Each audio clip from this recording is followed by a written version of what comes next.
Magandang araw mga kapolitika at welcome back dito sa ating YouTube channel.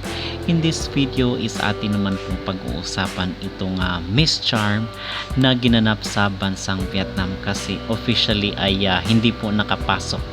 Naligwak po itong ating pambato or ating kandidata dito sa Miss Charm International na si Kyla Carter at top 20 lang po ang kanyang inabot at hindi na po siya nag-advance sa top 10.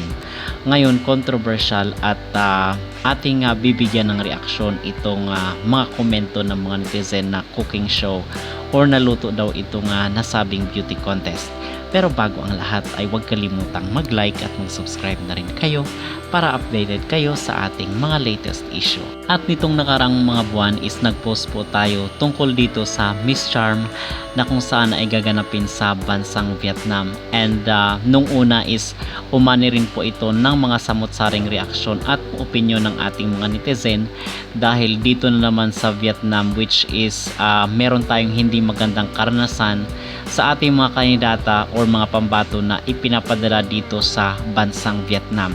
So ngayon itong Miss Charm is dito na naman ginanap sa Vietnam December 21 and ngayon na po itong coronation night dito ng Miss Charm and then hindi po nakapasok unfortunately itong si Kyla Carter dito sa top 10. So marami ang nashock at marami nga po ang nagulat dito sa naging resulta ng nasabing beauty pageant at ang sabi ng iba ay nadaya or cooking show. Kumbaga ito na yung usual na nangyayari pag dito sa Vietnam talaga ginaganap ang mga beauty pageant na nagpapadala ang Pilipinas ng ng mga contestant or representative. So talagang ang sabi ng mga netizen ay nag-alburuto ngayon at hindi makapaniwala na ligwak sa top 10 itong si Kyla Carter kasi dati 'di ba is sariwa pa yung nangyari dito kay Kirk Bondad and then kay Atisa Manalo and then ngayon naman is itong si Kyla Carter. At ngayon ay magbibigay po tayo ng ating opinion at ng ating sariling reaksyon dito sa pagkalaglag ni Kyla Carter at ano ba yung ating masasabi. Well mga kapolitika, ang masasabi ko dito is hindi na po ako nagulat kung hindi nakapasok ng top 10 itong si Kyla kasi nga ito naman yung common, ito naman yung usual na nangyayari pag nasa Vietnam. So kung ito man yung mangyayari sa susunod na mga taon kung saan dito na naman sa Vietnam gaganapin ang mga beauty pageant ay mas mainam pa na wag na po tayo magpadala ng mga representative kasi masasayang lang yung mga effort natin at yung ating expectation kumbaga is talagang i-lower natin, hindi tayo mag-expect pag nasa Vietnam.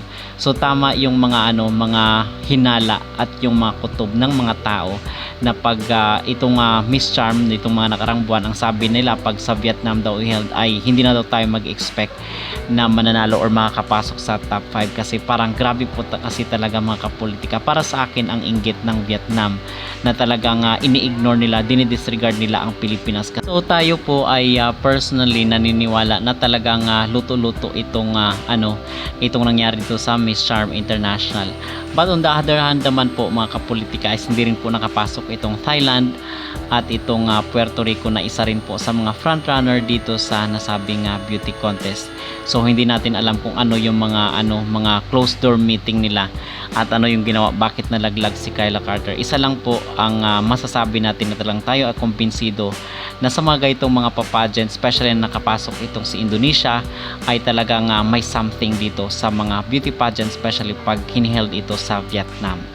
Okay, so ano po ang inyong maging reaction dito at maging opinion sa pagkalaglag ni Kyla dito sa top 10 sa Miss Charm International na ginanap sa bansang Vietnam?